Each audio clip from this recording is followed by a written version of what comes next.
Today we're going to continue our study of the Big Book with the foreword to the second edition, which we'll find on page Roman 15 XV. Before we get into this, however, let's remind ourselves, last week we covered the foreword to the first edition, and that is extraordinarily important. It sets the tone for the entire Big Book. Most important aspect of the foreword to the first edition is that it tells us why this book was written and who wrote it and what is the format of the book. Not only who wrote it and why it was written, but how is it written. If you will keep in mind that the Big Book is in essence a history, then you make all kinds of sense of this book. If you look at it as somebody's dream of tomorrow, or somebody's philosophical treatise, or somebody wrote this to get their doctorate in sociology, if you look at it from any standpoint other than that of a history, you miss the whole point. Because in fact the Big Book was written to set forth in detail how the people, the first 100, recovered. And not something in terms of flowery phrases and a lot of gobbledygook, but real straightforward instructions, directions.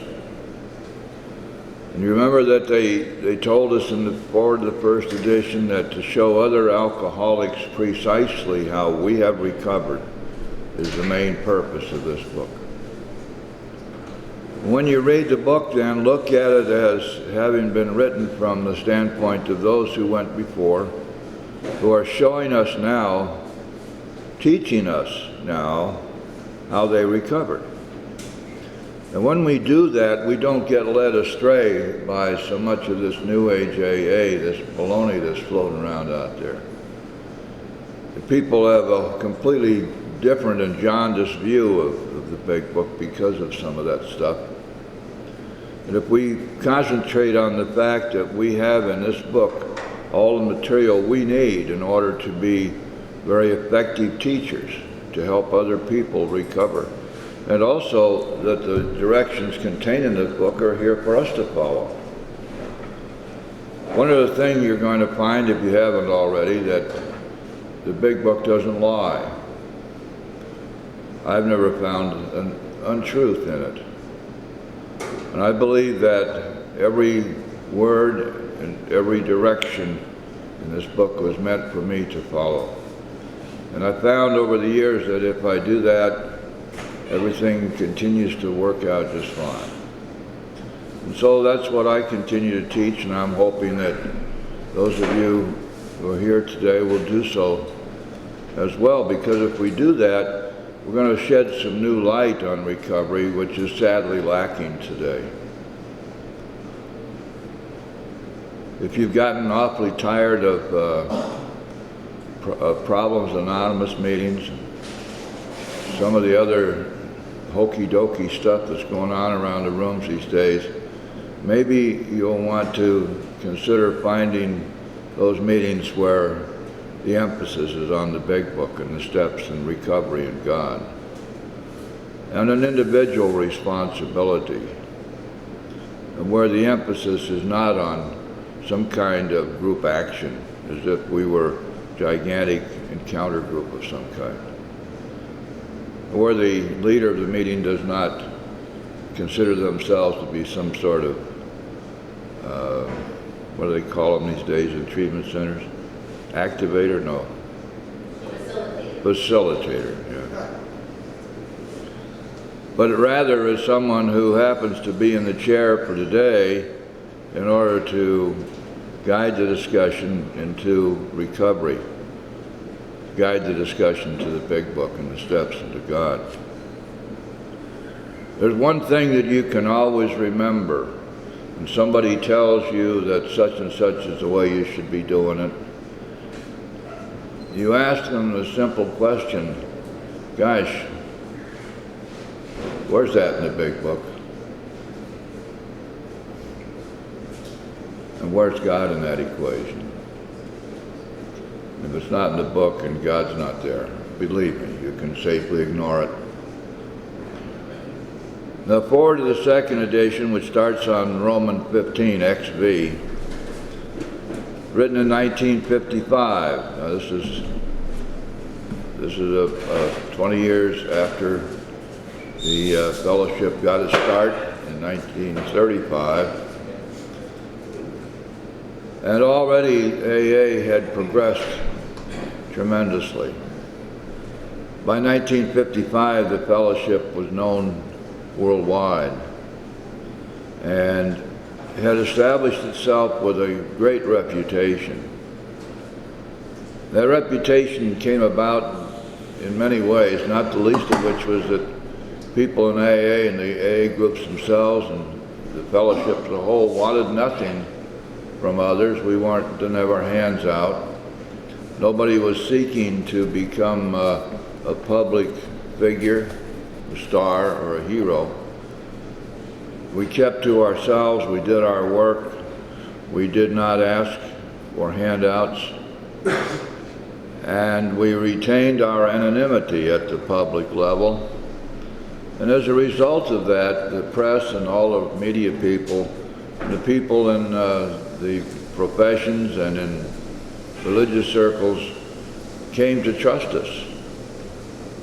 That there was something going on here which was quite different from other groups out there that were very busy blowing their own horns and making things better for themselves.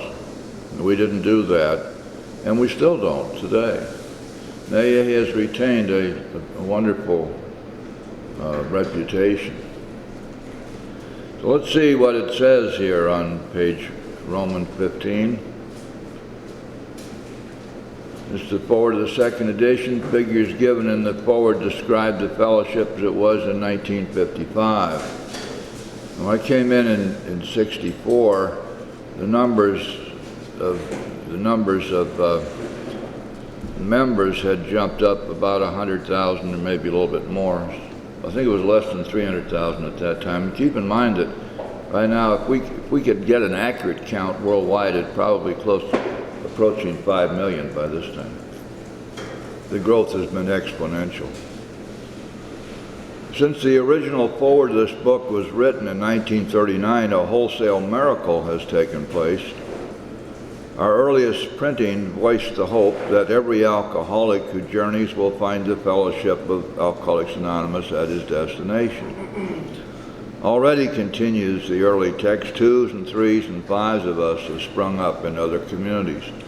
Now there's a beautiful tie-in with this particular paragraph, because when we get to chapter 11 and study it carefully, we're going to find that chapter 11 really devotes itself to instructing people who were reading the book and using it for recovery but did not live in communities where there was an AA group, really instructing them how to form a group by showing them how the early groups formed. So chapter 11 had a significant influence on the beginning of groups all around the country and all around the world. 16 years have elapsed between our first printing of this book and the presentation in 1955 of our second edition. In that brief space, Alcoholics Anonymous has mushroomed into nearly 6,000 groups whose membership is far above 150,000 recovered alcoholics. I think the latest census shows us that there's somewhere around 100,000 groups now. Maybe more. Pretty hard. There are a lot of groups that, of course, that are gypsy groups that don't register with with New York. Keeping track of how many people are actually in recovery at any one time is impossible. Every group can testify to that. You don't know from one day to the next who's going to be there. So there's an awful lot of in and out, but there's a lot of growth too. But in a general sense, we have an idea of what kind of growth we've had. There's also something else here that hadn't happened yet in 1955. NA was just getting started out in California, I believe. There weren't any other 12-step groups. If we look around now, we're going to find 12-step groups everywhere. All kinds of different, anything that really afflicts the human mind especially is going to have a 12-step group associated with it. And somebody has counted them up one time and felt there were more than 50 different distinguishable 12-step groups out there in various places in the world. That could be. No, but then, you know, for us, this is really important, because if that's so, and we know that the 12 steps are everywhere now, we have to ask ourselves, how come? Why is it that all this growth has taken place? What is there about this phenomena that can allow us to zero in on our own responsibilities and what we're doing, and our everyday practice of the program, and our exposure to those who are detractors of the Big Book and the program? The answer to that is quite simple. None of this would have happened if the 12 steps didn't work. You want evidence that the 12 steps work? Look at the growth. Look at what's happened.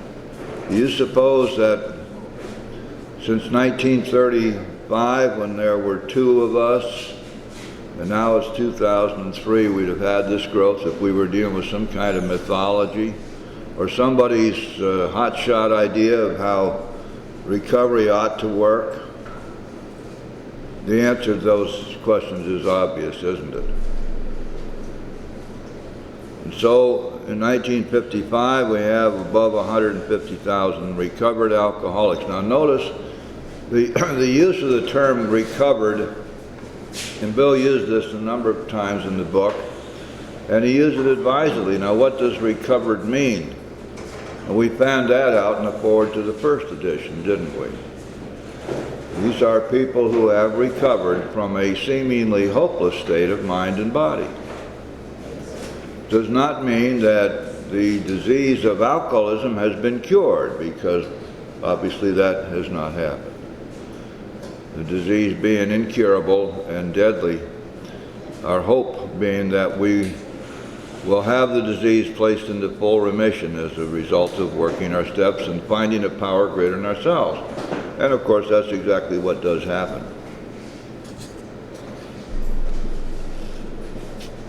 And groups are to be found in each of the United States and all the provinces of Canada. AA is flourishing communities in the British Isles, Scandinavian countries, South Africa, South America, Mexico, Alaska, Australia, and Hawaii.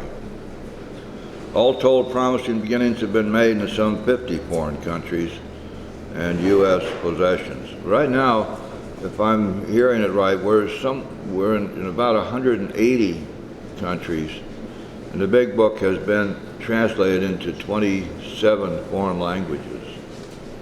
I remember being in Russia, I believe it was '88.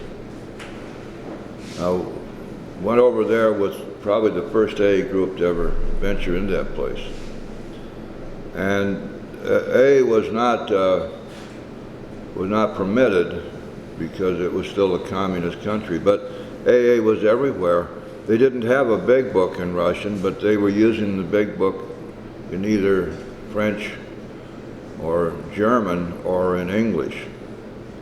And we found there was a lot of recovery going on, but there was a huge need for it. Russia has a terrible alcoholic problem. Of course, since then, the Big Book has been translated into Russian, and you can find AA groups almost any place in Russia today. So in my time in AA and in my lifetime, AA is much younger than I am, I hate to say. I've watched this thing, and it's an amazing story. It all has come about because what we have, the message we have, which is contained in the 12 steps, is a message which brings hope, but it does a lot more than that. It works.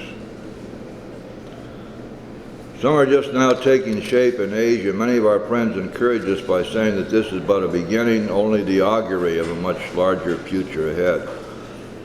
Now, we've got in the next few pages, we have a capsule history of AA up to the time that this foreword was written.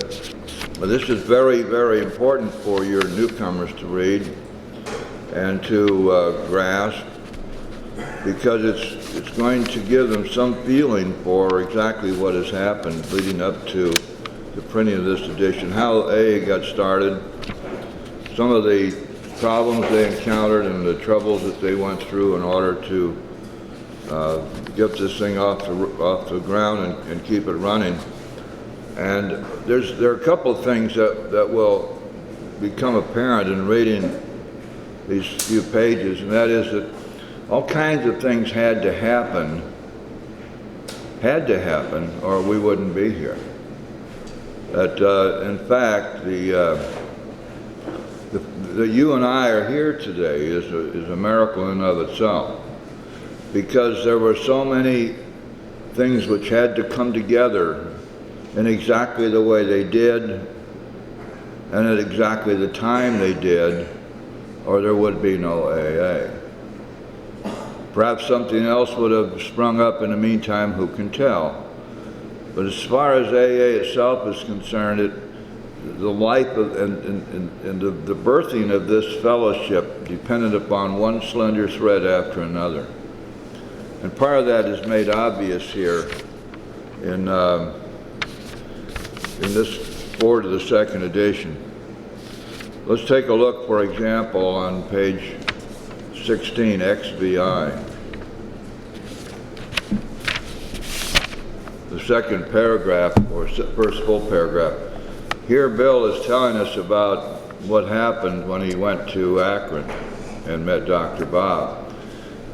What had transpired prior to that, however, is a little known aspect of AA history. Remember, at this stage, Bill was the lone guy. He had Ebby floating around the edges, and Roland Hazard was out there too, but Ebby never became any kind of a player in AA, and neither did Roland. They were guys who were pretty well stuck on the Oxford group. But Dr. Silkworth became a major factor in the fact that you and I are even here today. Because prior to the time that Bill went to Akron, he'd 6 months sober then, and he had been trying for those 6 months to get anybody sober, and nobody had been willing to do what he had to do in order to get sober. So he'd been totally unsuccessful, and he was very frustrated and he felt terrible about it, very discouraged. He went to Silkworth, and Silkworth explained to him what he was doing wrong. He said, Bill, you're going to have to establish some rapport with these people.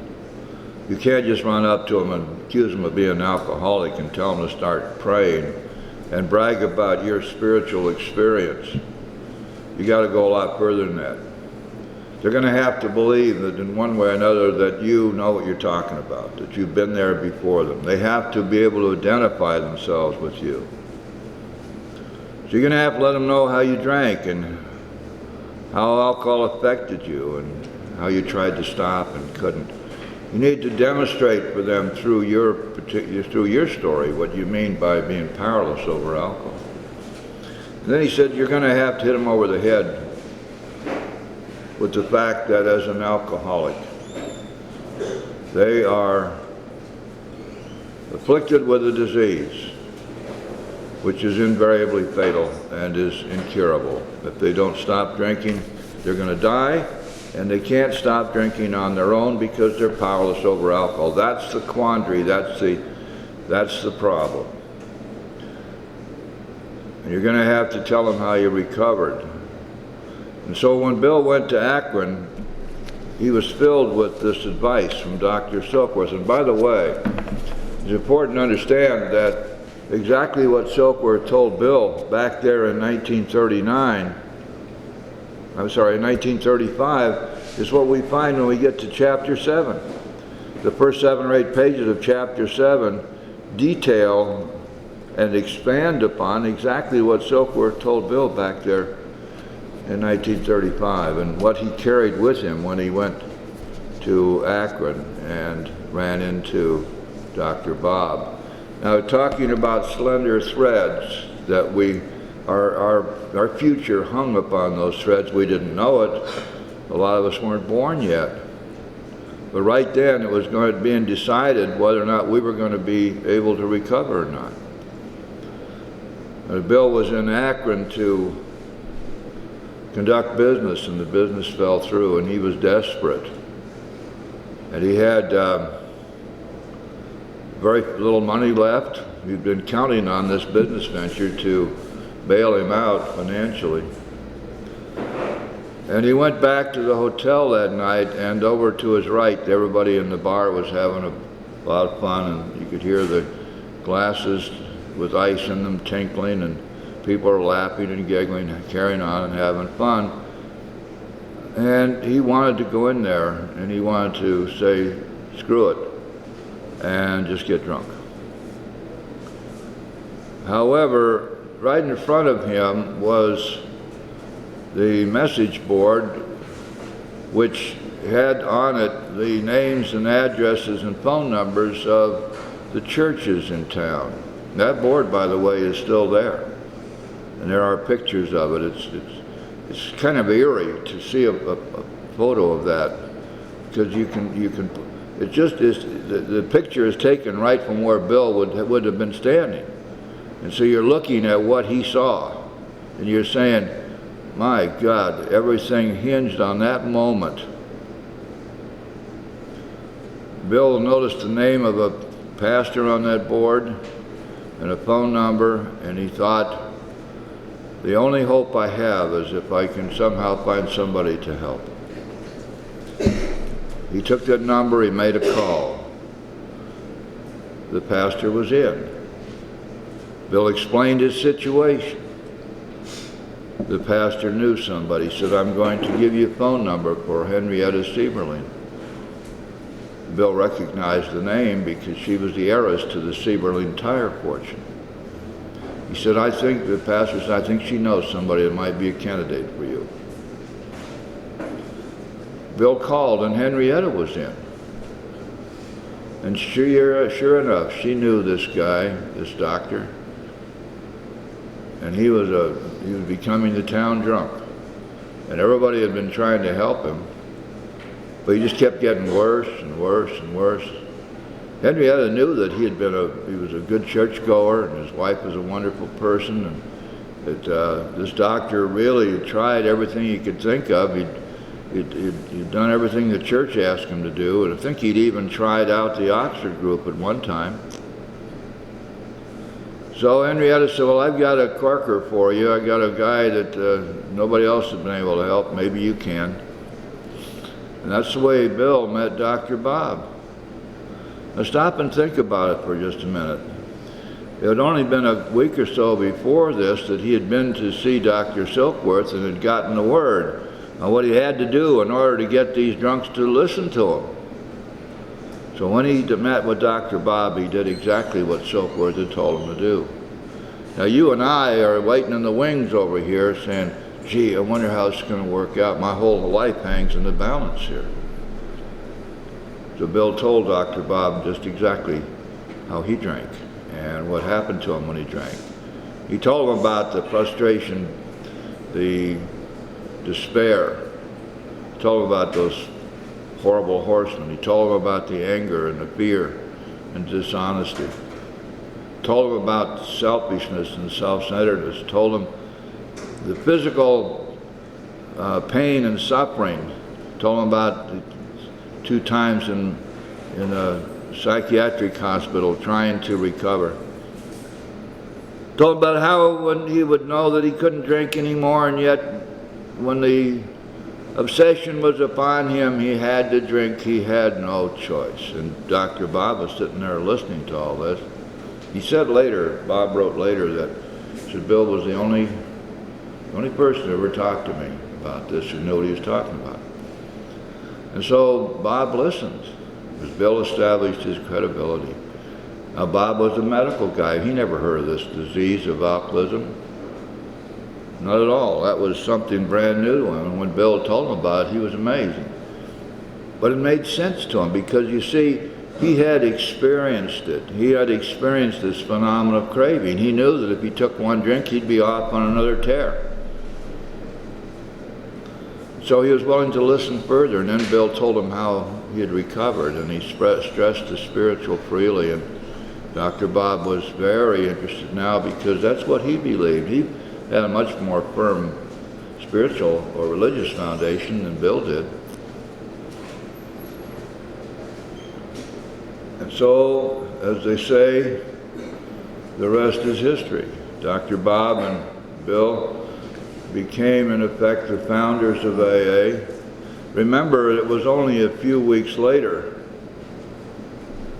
that Bill and Bob found themselves in the Akron hospital, sitting next to the bed of a guy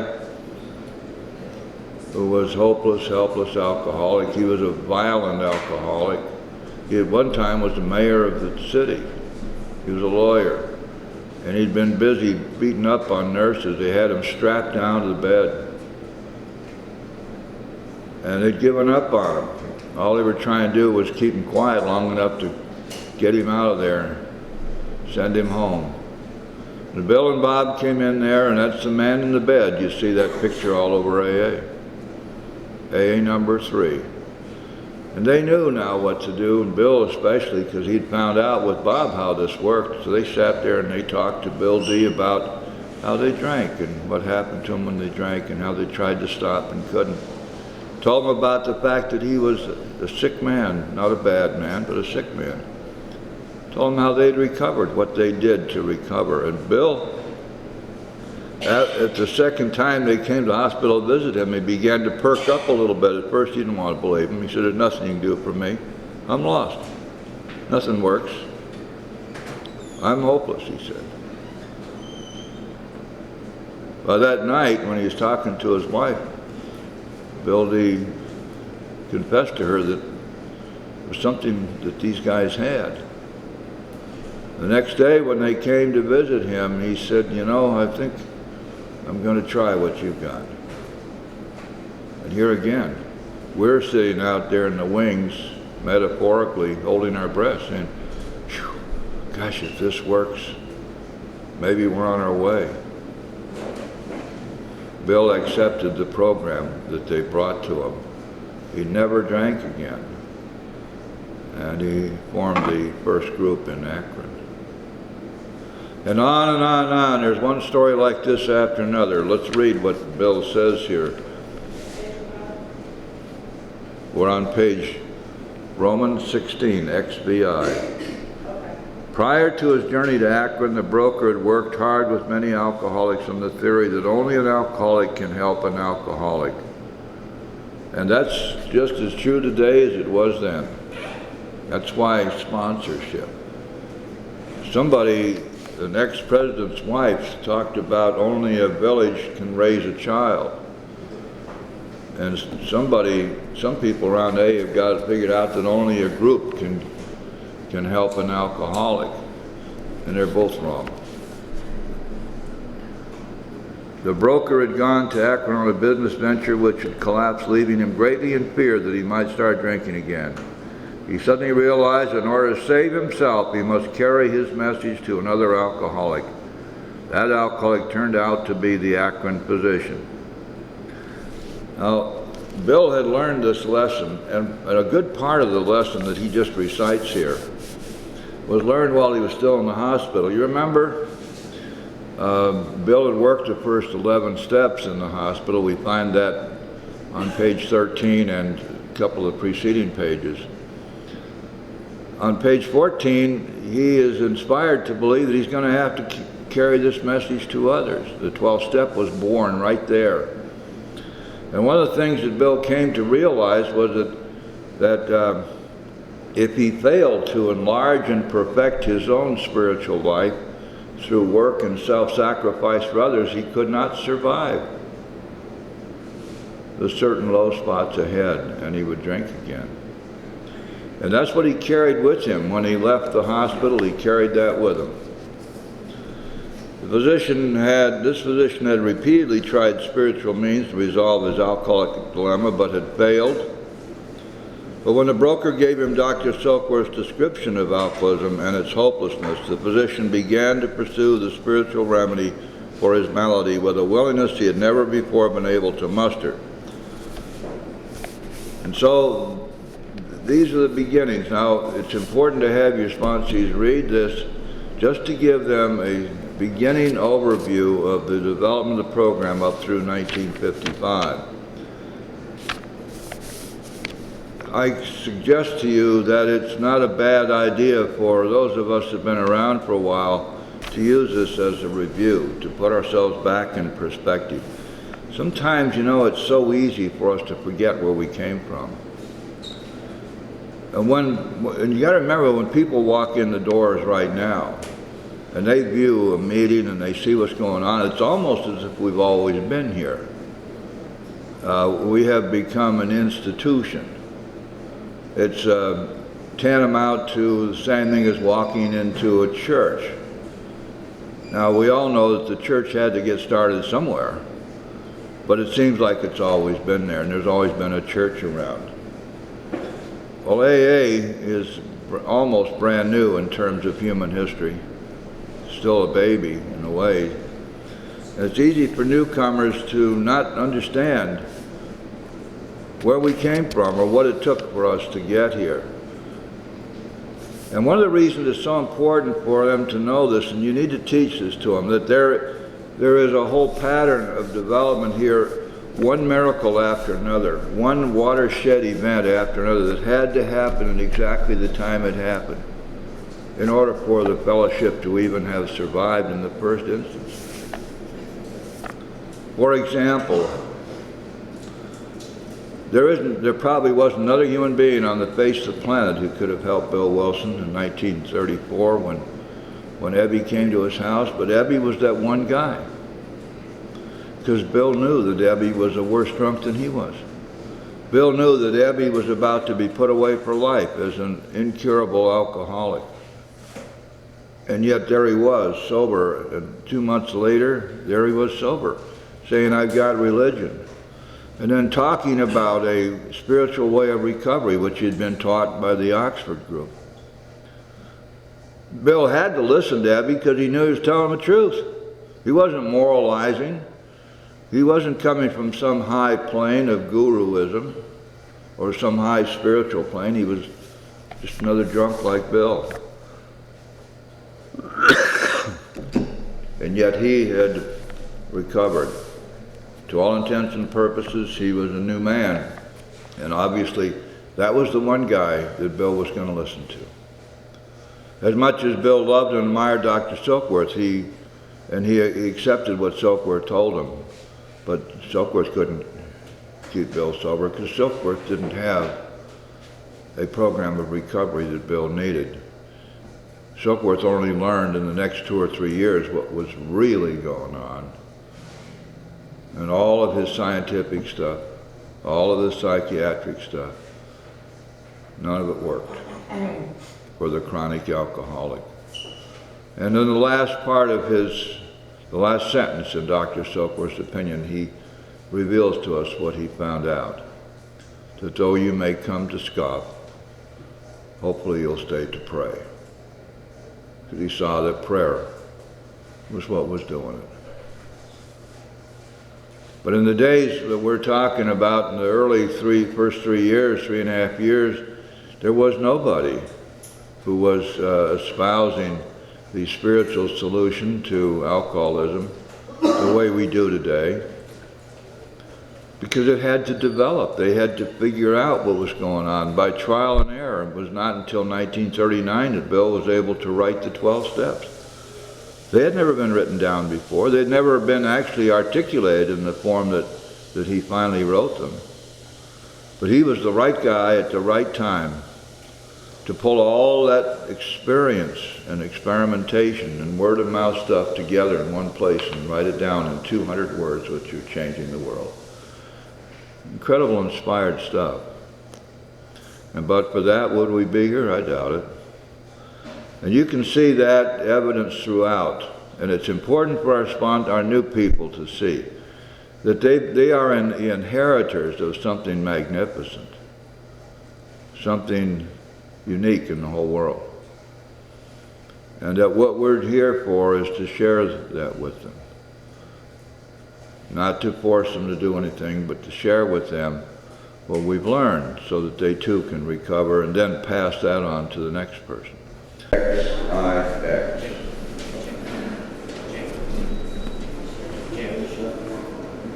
One of the things we find in the foreword to the second edition is a single paragraph which delineates and defines and sets out all the traditions for us.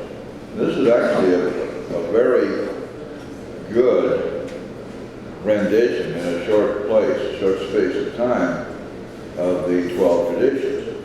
And it's a good sort of brush up for us. If you know the traditions already and you want to remember how they all tie together and so forth, it's right here in this paragraph. Let's see what Bill has to say about that on XIX. As we discovered the principles by which the individual alcoholic could live, so we had to evolve principles by which the AA groups and AA as a whole could survive and function effectively.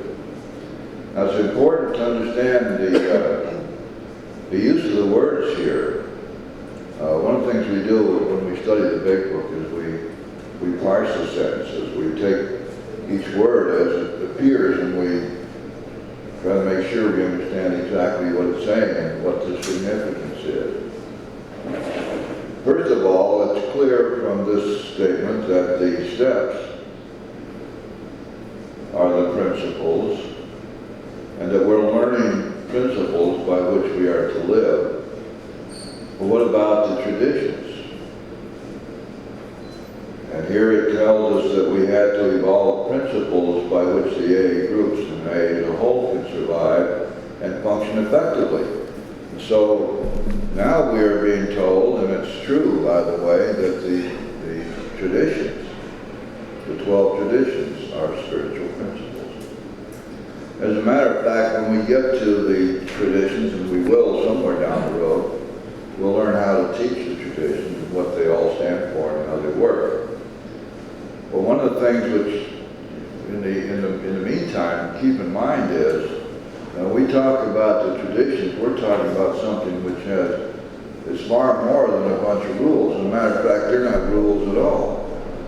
They are statements of that which AA has determined to be the way it must conduct itself in all of its affairs.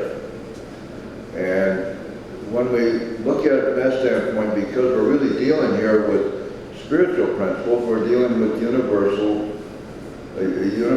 application to all people. Now, one thing I'd like to be sure we cover, and we'll cover it again when we get to the principles, or to the traditions, but when we teach our traditions to our sponsees, one of the things that we must emphasize is that these traditions are applicable in almost every instance to the individual as well as to the group and to the fellowship.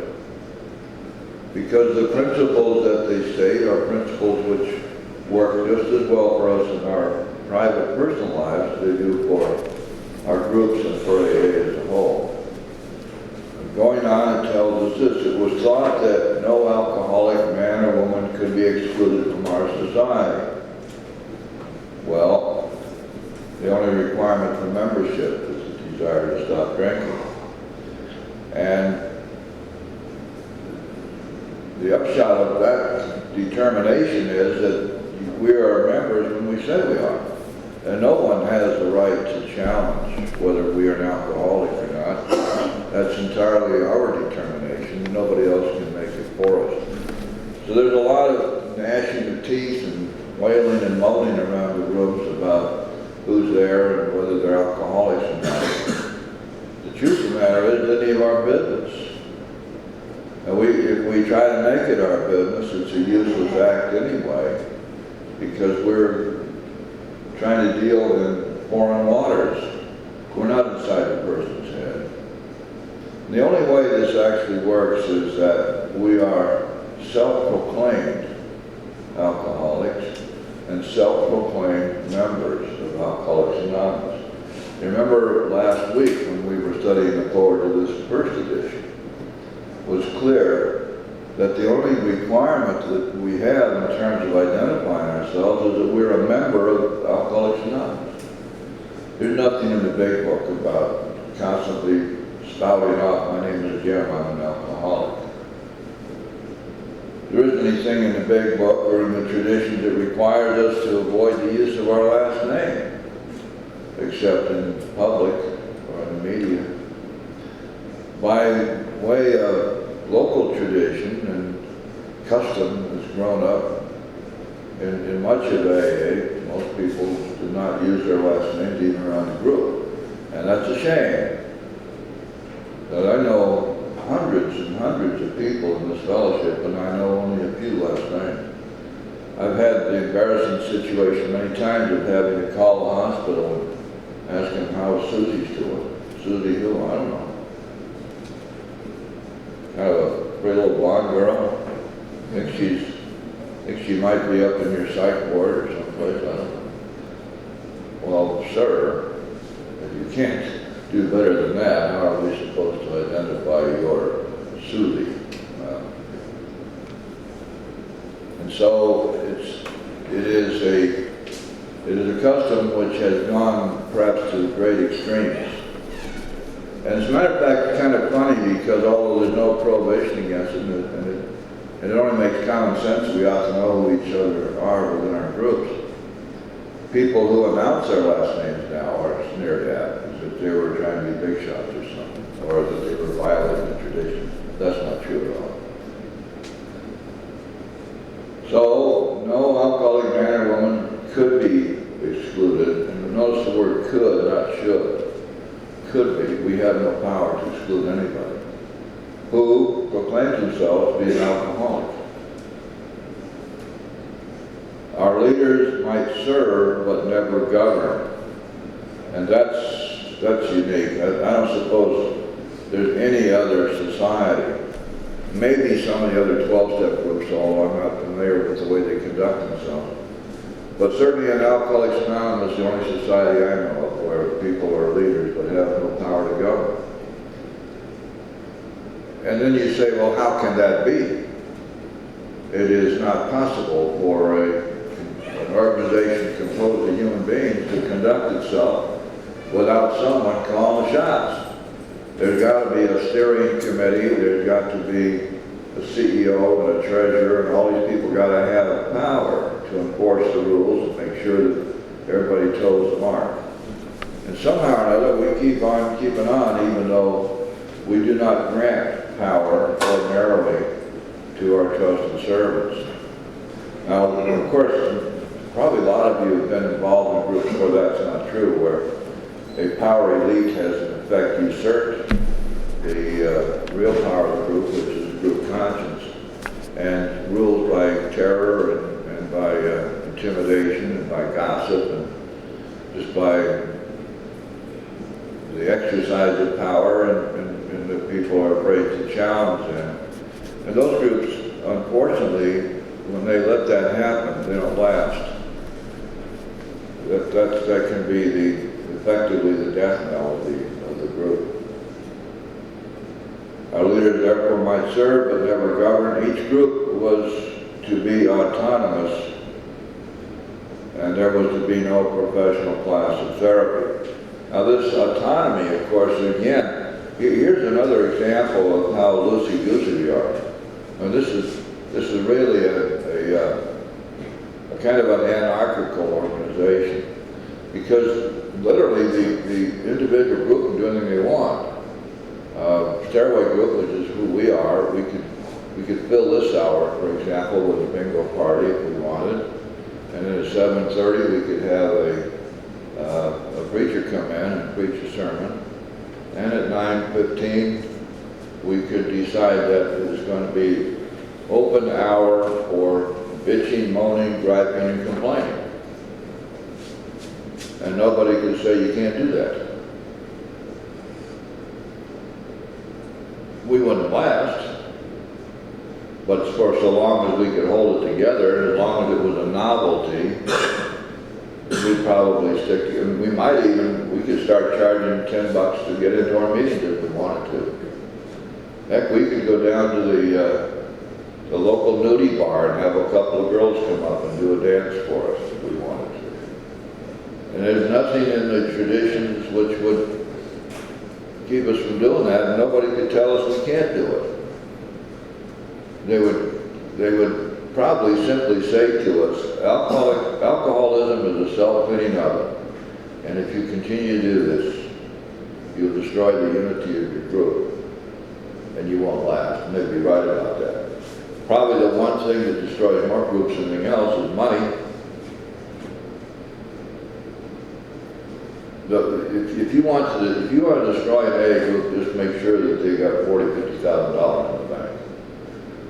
They'll spend all their time fighting each other about how that money should be spent. That's why we stay poor. There'd be no professional class of therapy. This is a very, very important concept, by the way.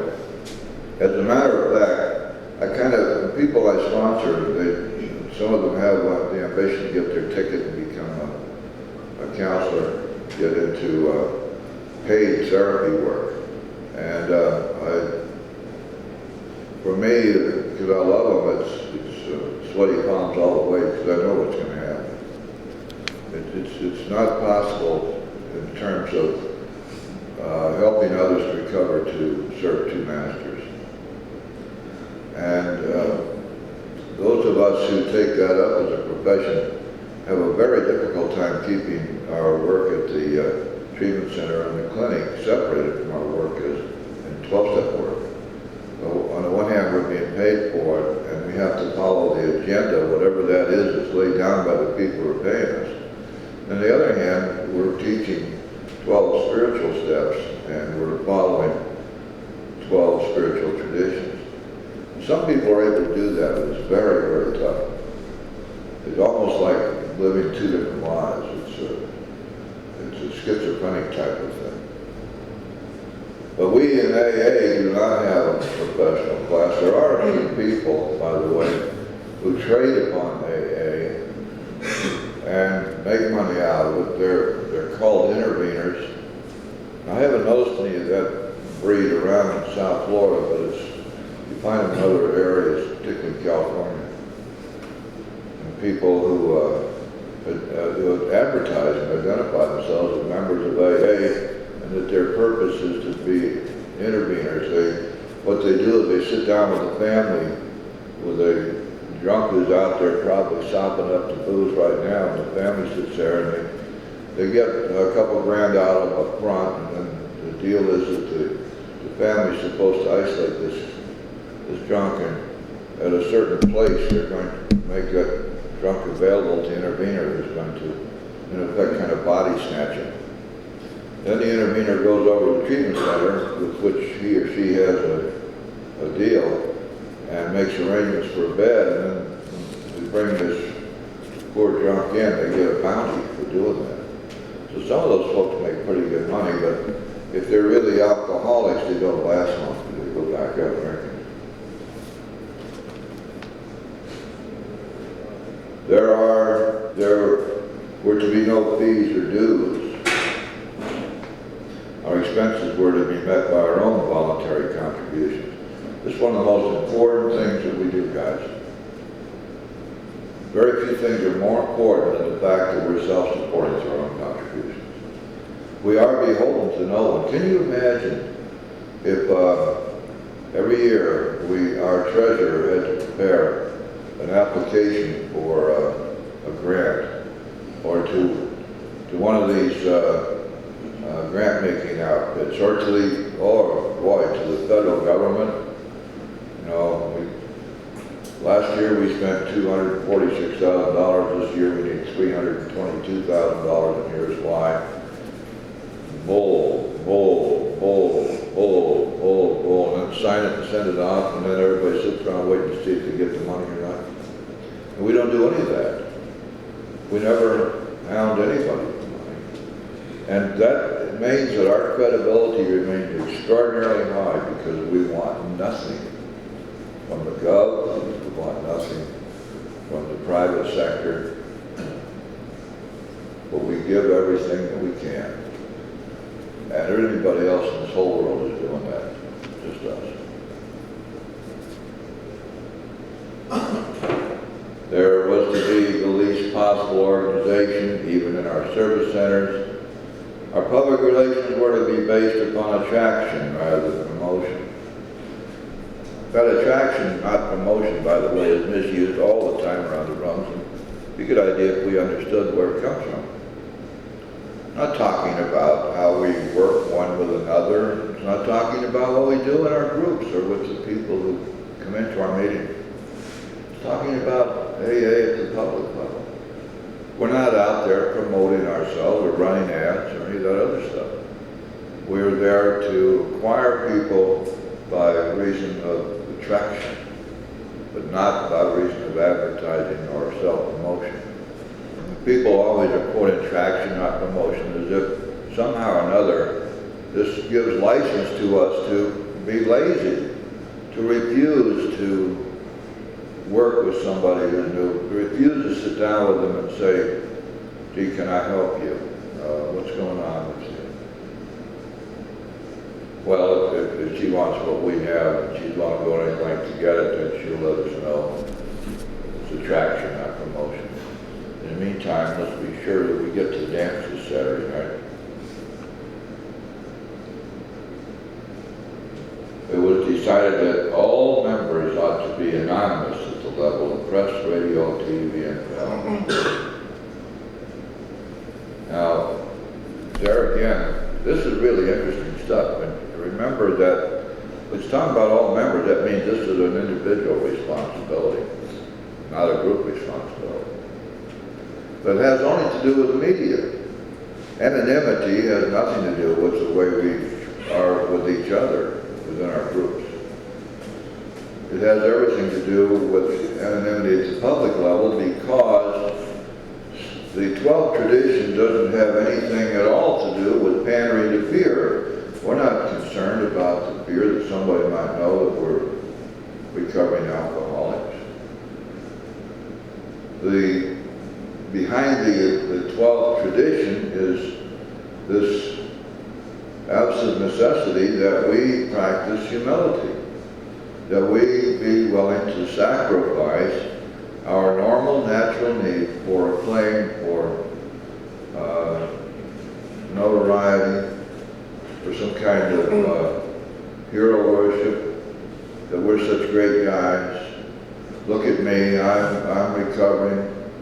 Look at all the good work I do. And we have to give all that natural tendency, that natural yearning for this kind of claim, we give that up. That's why the tradition is a tradition that's demanded of us that we practice humility, that it's a matter of self-sacrifice, not a matter of fear. Anonymity is not, in AA, I'm not talking about how it's pandered around the rooms, that's a different story.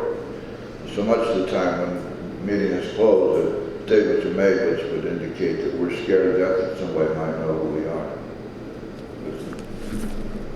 It's okay if that's the way you feel about it, but that's not AA. Fear is our great enemy. We don't give in to fear. That's the same thing that's behind these so-called closed meetings. Why do we have closed meetings at all? Well, geez, somebody might rat us out.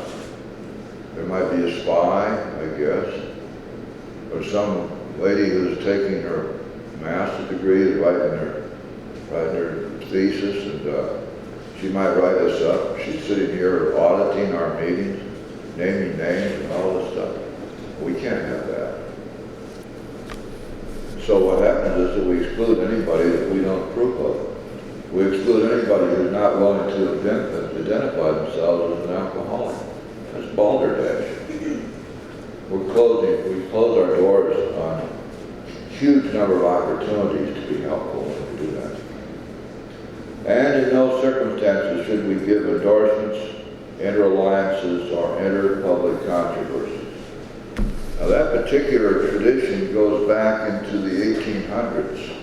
Our guys learned this very valuable lesson from the Washingtonian Society back in 1840, where they leaped up and added, they were getting people sober okay, but they tied in with the churches and with the prohibitionists, and the prohibitionists were a political party at the time, but also a major religious movement.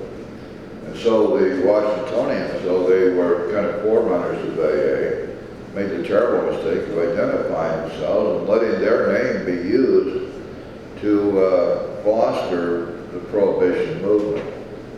And then they went even further and allowed their name and reputation to be used in the abolition movement, the anti-slavery movement.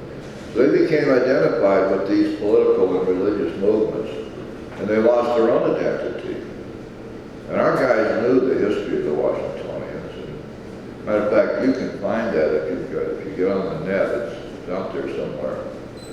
And you can pull down the complete history of the Washingtonians. It makes fascinating reading. But they knew about that, and this is the reason that this tradition came about is because they knew from what had happened to the Washingtonians that they could never allow themselves to fall into that same trap. So therefore, we don't endorse anybody, we don't support anybody politically or religiously or any other way. We don't lend the name to anybody, we keep it to ourselves, and we stay out of everybody else's business. And boy, does that ever add tremendously to our credibility and our acceptance. So now then, you see this little paragraph is a great way to remind ourselves and to reinforce the traditions as principles in our lives. And we want to teach our sponsees where this is so that they too can. Let's say you're going to a traditions meeting. How many of those do we see? And how many times is there more than 5 people there, of course? As soon as you announce a tradition meeting, everybody runs for the hills. But it's a shame that they do that because this stuff is extremely interesting and very, very, very important. But picking up their big book and turning to this page, I get a review of the traditions right there in front of them in just a couple of minutes. Now, this is kind of a little bit of AA history too that you'd be interested in. In 1950, the first AA International, Bill had already written the traditions, and they were published starting about 1946. He had them published in the Grapevine. And of course, they were spread around to all the groups in existence at that time. And then Bill began to write a series of articles. He must have written 30 articles about the traditions. And he began to stump all around the country, where every time they asked him to go speak, he'd pull out the traditions. In fact, it got to a point where Speaker Seeker would ask Bill to come to Los Angeles and speak, and they'd say, "We'd love to have you, Bill, but don't say anything about those damn traditions. We're tired of hearing about it." Well, now in 1950, these traditions were to be presented to the First International with the idea that they'd be adopted. And the first thing that happened was that they were rewritten in this so-called short form, so they'd be more easily digestible by everybody who was there. Now here's what Bill did. He wanted these things adopted, and he was a master. Now this is all on tape, by the way. You can hear it. He's up in front of the convention. He's giving a speech, and he kind of casually mentions these traditions. They were there in front of the International Convention for possible adoption. And so what he said was that anybody who is unwilling to consider the traditions for adoption by this convention, please stand up. And nobody stood up.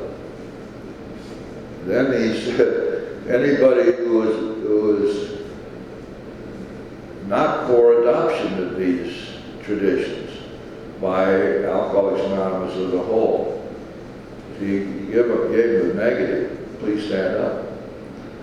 So he said, seeing no one standing, the traditions are hereby adopted, and that was it. That was their whole book. It's wonderful to listen to him pull that off. And then later, of course, he was proudly announcing that these traditions were adopted at the International, and they're now a part of AA and so forth. When he came to write the 12 and 12, he had already written everything and he was writing about them. He'd been writing about it for 5 years. So the 12 and 12 was basically an adaptation of and a condensation of the things he wrote for the Grapevine in the preceding 4 years or 5 years. Okay. Let's go down to on page 20. And here's another very, very important part of this forward to the second edition.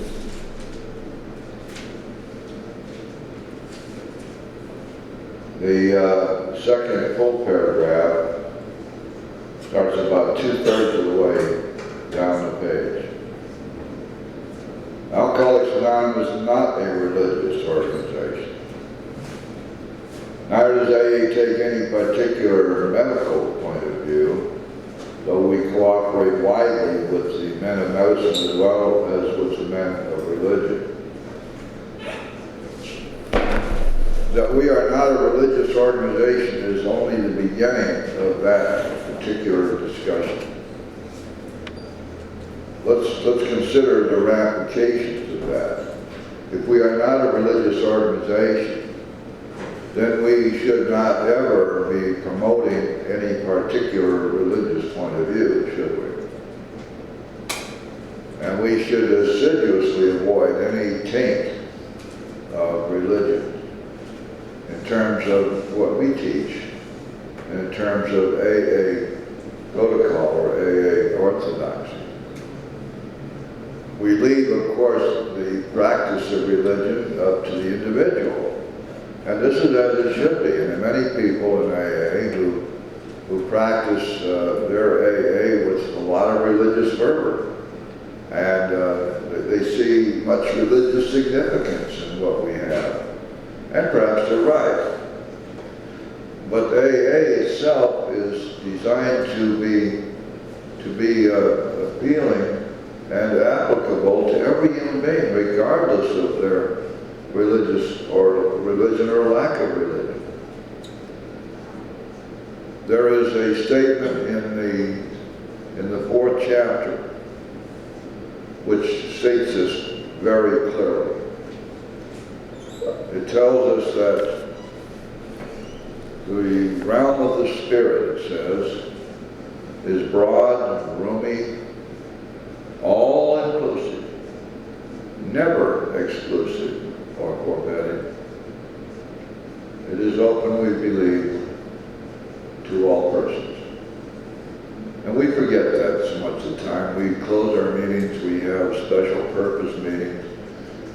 The women meet over here and the men meet over there, and here's a bunch of lawyers, and here's a bunch of doctors, and over here is some other outfit. Exclusively. What about all of those folks that we're leaving out? Did we even read this as the realm of Spirit is broad, roomy, all-inclusive, never exclusive or forbidding, that it's open to all people? What does that mean if it doesn't mean exactly what it says? What do we don't understand about the word never or the word all? However, there are lapses in our literature, and we have to be very careful about those. For example, AA does not espouse sin. We don't know from sin. The individual may very well identify their actions or some of them, as being sinful. And that's up to the individual. We don't make those judgments. We have no orthodoxy. We have not identified as anything as being sinful. In the beginning, when AA was first starting, we worked with the Oxfordians, and they, of course, did recognize sin. They were a religious organization. And a big part of why we broke away from them is simply because of that. They were exclusive. You didn't get into the Oxford group without being thoroughly screened. They'd sit you down in front of a semicircle of elders and grill you for a couple hours before they decide whether they let you be a member or not. And then if you screwed up in their eyes, they'd make you do that again. Much the same as they do in these treatment centers now, these torture chambers. So every time we look at our program and we are tempted to shortcut our defects of character and our insanities by calling them sin, what we've done is to violate the tradition on the one hand and to make it impossible for us to fully explain anything to our sponsees on the other hand. If I say to you, John, what you've done is a deadly sin. Now, where do you go from there?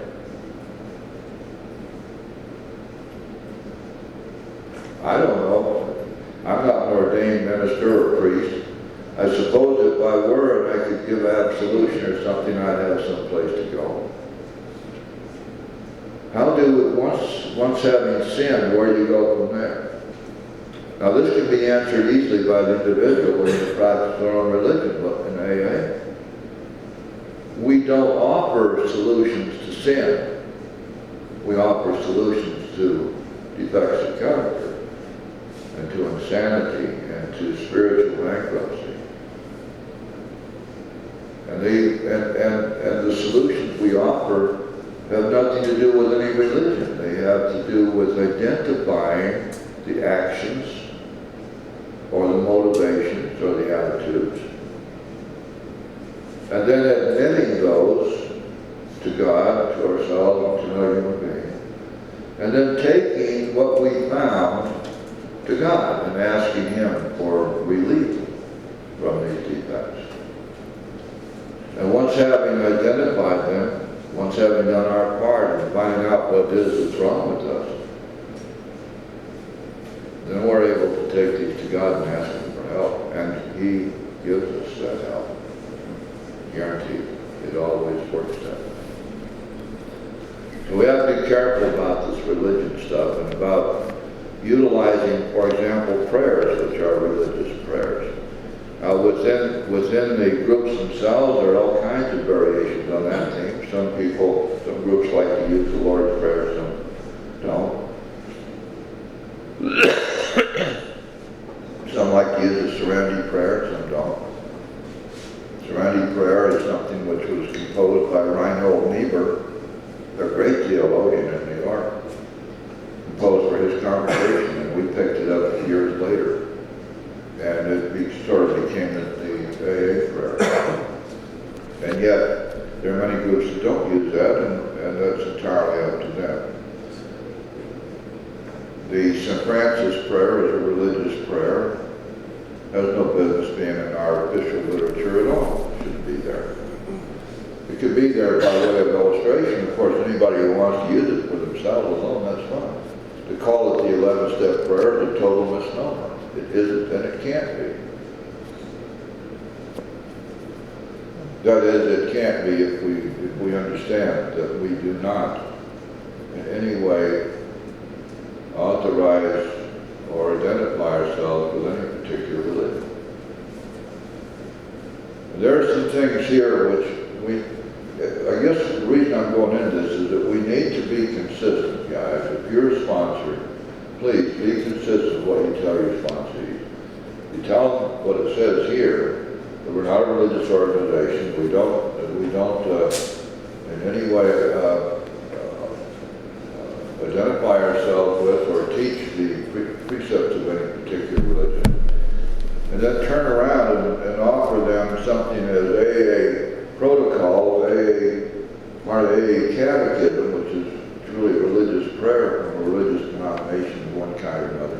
aren't we just being inconsistent as hell? And boy, it's important to stay consistent. The big book always is. It never is inconsistent. In any event, we've got this forward to the second edition. It's a very important part of the big book, and it's important for you to teach your sponsees what's in it and get them to read it, to begin to get an understanding of what AA is all about and how it came about, and to begin to get a feeling just how blessed and how fortunate we are to be here today and to have this organization. Now, next week when we come back, we will begin our study of the doctor's opinion, and we'll see how that begins to fit in with the rest of the program. I want to thank all of you so much for being here and allowing me to share this with you. And if there's nothing further, we'll close the meeting, and you may or may not wish to join with us in morning prayer.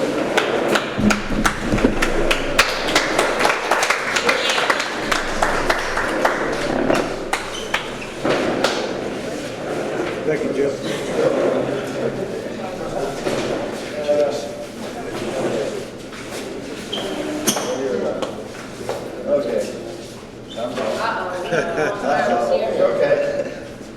We can't leave Miss Marilyn out of this, guys. That's right, it's a rule. Let this circle represent the unity of our fellowship. A moment of silence for those who are still suffering, and then we'll say the Lord's Prayer together.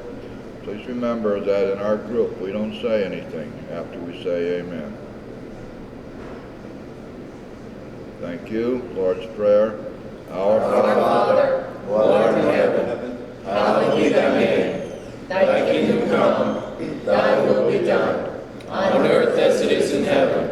Give us this day our daily bread, and forgive us our trespasses, as we forgive those who trespass against us. And lead us not into temptation, but deliver us from evil. For thine is the kingdom, the power, and the glory, forever and ever. Amen. Thank you all for being here. Remember, we have a big book meeting right here tonight at 7:30. Love to see you back here. Thank you so much. You're sure welcome. Could I bother you for Listen, they have another information here. In September, they have found several people that are very history on Cyprus. some of the people who are on the business end of the road say we have the right to kick them out. Some people say we don't have the right. There's a fight going I think we have the right to have them leave the meeting. We have no right to kick them out. But we have the right to ask them to leave the meeting. Being disruptive is making it difficult or impossible for others to do.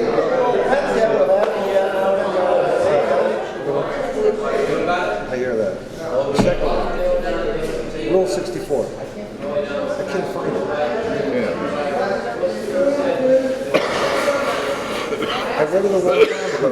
You'll find it in 12 to 12 in one of the traditions. I think it's tradition 5 or 6. Okay, thanks. Thanks, Jim. Appreciate it.